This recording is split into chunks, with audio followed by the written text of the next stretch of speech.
So Roni, unique Santiniketan রিসর্টটা কেমন লাগলো?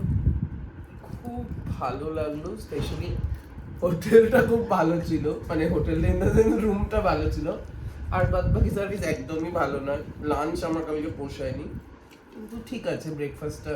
লাঞ্চে তো মাটন থালি নিয়েছিলি, মাটনটা কেমন ছিল? মাটনের হাড়ই দেখেছি, মাংস দেখতে পাইনি একটা। ব্রেকফাস্ট ইজ ফার বেটার, ব্রেকফাস্টটা ভালো ছিল। তোর কেমন লাগলো খাবার দাবার? কালকের মাটন খুবই জঘন্য ছিল।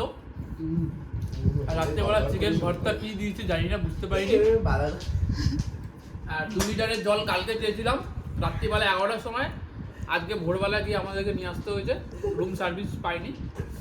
হোটেল ভালো, মানে room decoration all good, service খুবই bad। আর ওই যে একটা ল্যান্ডলাইন রয়েছে, বাবা কি অসুখ। এটা কাজ করে কিন্তু 9 টিপে কিছু ডাকলে সেটা আসে না। এটা এটা অনেকটা হচ্ছে র্যাপিডোর মতো।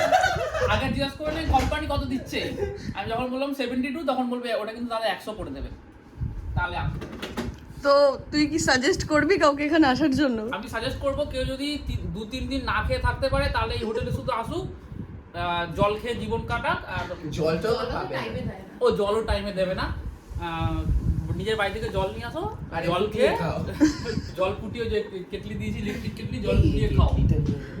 আর যদি কেউ মনে করে যে দীঘা, মন্দারমণি, তাজপুরের মতন খাবে দাবে আর রুম এনজয় করবে, তার জন্য এই হোটেল না। ইউনিক শান্তিনিকেতন তার জন্য না।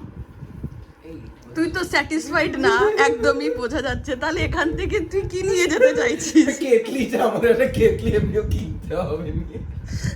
তার মানে তুই কেটলিটা এখান থেকে তুলে নিয়ে যাচ্ছিস? হ্যাঁ, একটু ডিম সেদ্ধ করা যাবে, ম্যাগি করা যাবে।